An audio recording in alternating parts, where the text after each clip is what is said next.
ओम शांति। प्रिय आत्माओं, बहनों और भाइयों, आज का विषय है रावण राज्य। कहते हैं राम राज्य लाना है का मतलब राम राज्य नहीं है, रावण राज्य है।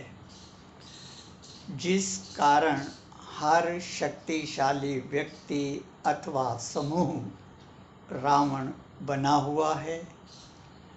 रावण राज्य में ही राक्षस वृत्ति के लोगों का बोलबाला होता है भी। ऐसे लोगों ने ही जन साधारण का जीना दुश्वार कर रखा है। अब ये अति पर है तो इनका अंत भी होगा। ऐसों का अंत कोई मानवीय शक्ति नहीं कर सकती। इसके लिए स्वयं ईश्वर को अवतरित होना पड़ता है। अवतरित हुए हैं। अवतरित हुए परमात्मा को आप भोलानाथ कहो, शिव भगवान कहो या कालों का काल महाकाल कहो, ऐसों का इंतज़ाम करने के लिए आ चुके हैं, अवतरित हो चुके हैं। ये बात अलग है कि साधारण तन में प्रवेश करने के कारण अधिकांश लोग इन्हें पहचान नहीं पाते। राम को भी वनवासी वेश में देख रावण उन्हें कहाँ पहचान पाया था, उन्हें भगवान कहाँ माना था। जो रावण स्वयं को ही भगवान माने बैठा हो, ईश्वर माने बैठा हो, पीठाधीश्वर बना बैठा हो, वो भला अपने कुल का नाश करवाने से पहले भगवान को कैसे पहचानेगा, कैसे मानेगा। साधु वेश में महामंडलेश्वर अथवा पीठाधीश्वर आदि आदि कहलाने वाले वास्तव में लंकेश्वर हैं। लंकेश्वर ने भी साधु वेश धरा था, इन्होंने भी वही किया। भिक्षाहम देही वो भी करता था, कम ये भी नहीं है। रावण ने भी जनता के धन पर लंका खड़ी की थी, इन्होंने भी अपनी अपनी लंकाएं जनसाधारण के धन से ही खड़ी की हैं। ऐसों को लंकेश्वर बनाने की मुख्य भूमिका मुर्दा समाज की है। विभीषण जैसे जागरूक एवं जिंदा व्यक्ति को ऐसे रावण लात मारकर बाहर कर देते हैं। आजकल के लंकेश्वर तो ऐसों को गोली मरवा देते हैं। ये सब देखते हुए भी मुर्दा समाज देख नहीं पाता कि ये काम राम का नहीं, रावणों का है। स्वार्थी एवं अंधविश्वासी भक्तों के कारण ही ऐसे रावणों की उत्पत्ति होती है। ऐसे लोग ही इन्हें शक्ति प्रदान कर रावण बनाते हैं। जब इनसे दुखी होते हैं तो फिर रोते हैं, चिल्लाते हैं और कहते हैं, हे भगवान, हे राम, ऐसे रावणों से मुक्त कराओ।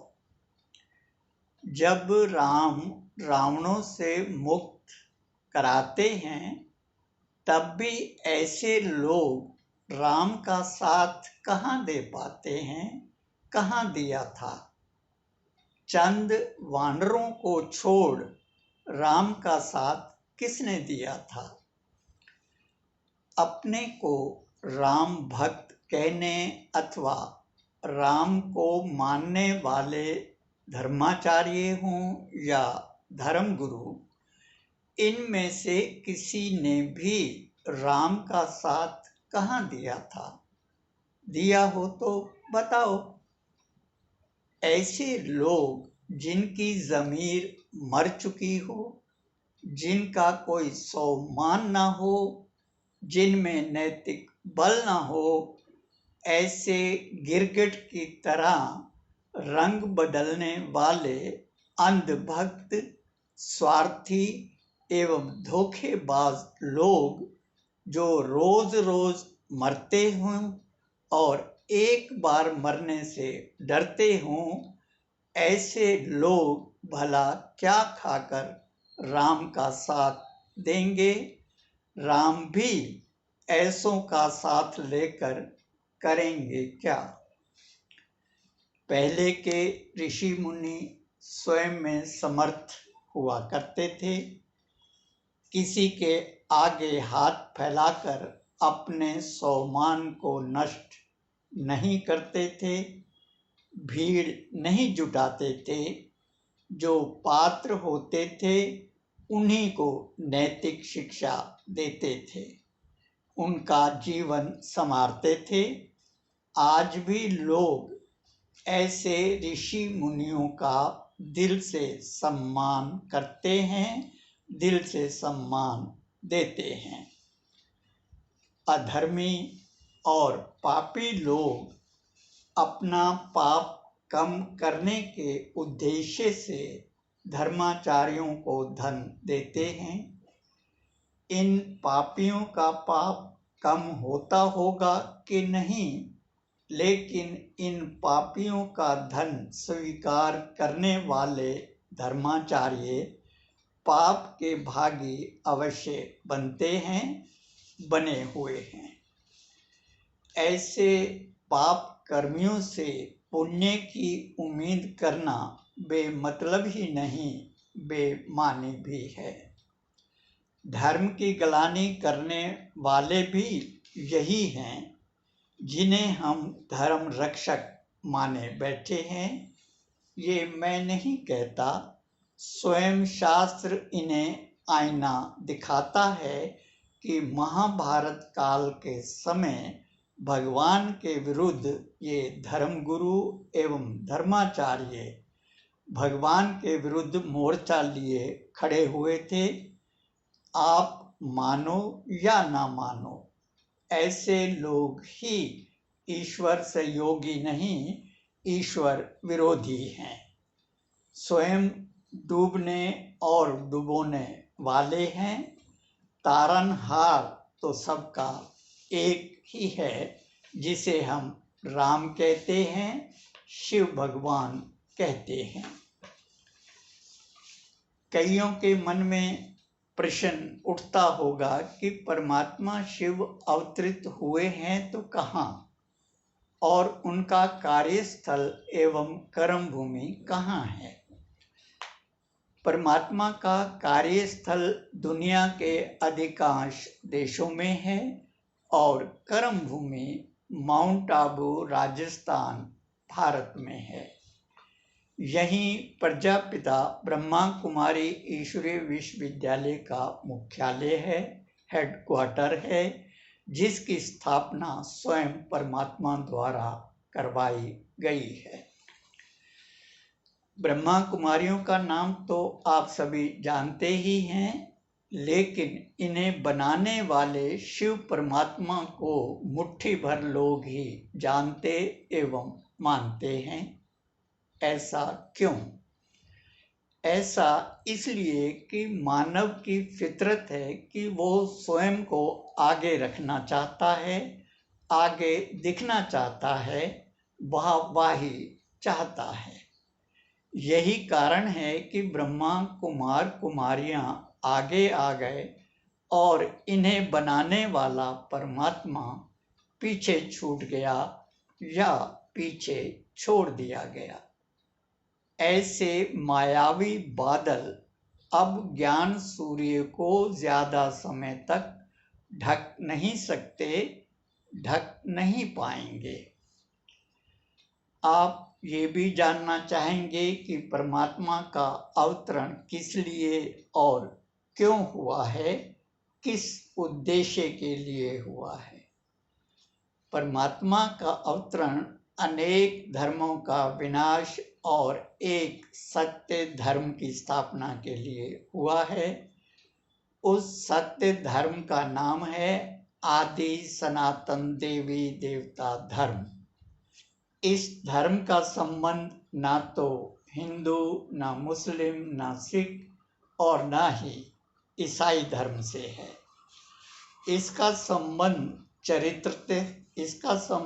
चरित्र से है, नैतिकता से है, सच्चाई, सफाई, ईमानदारी और वफादारी से है, सादा जीवन, उच्च विचार, कम खर्च, बालानशी और मांगने से मरना भला से है, प्राण जाए पर वचन न जाए जैसे श्रेष्ठ कर्मों से है, क्योंकि पूजा धर्मों की नहीं श्रेष्ठ कर्मों की होती है। परमात्मा ऐसे ही श्रेष्ठाचारी बनाने आए हैं। ऐसे श्रेष्ठ कर्म करने वाले ही नर से नारायण और नारी से श्री लक्ष्मी बनते हैं, फरिश्ता बनते हैं। अब ऐसे फरिश्तों के अवतरण का समय आया है, इनके उतरने का समय आया है। इनके द्वारा ही पूरी दुनिया उस परम ज्योति को देख सकेगी, खुदा के नूर को देख सकेगी, जिन्हें आप ईश्वर, अल्लाह अथवा गॉड के नाम से जानते, पुकारते अथवा मानते हैं। सभी अपने अपने इष्टों एवं नबियों के द्वारा ये दिव्य ज्योति अथवा नूर को देख सकेंगे। तभी सभी के दिल से निकलेगा, जिधर देखता हूँ उधर तू ही तू है, तू ही तू है। ये नज़ारा बहुत जल्द आपके सामने आएगा, आने वाला है। रावण राज्य जाएगा और राम राज्य आएगा, आकर ही रहेगा। दुनिया की कोई भी शक्ति इसे रोक नहीं सकती, रोक नहीं पाएगी। अच्छा, ओम शांति।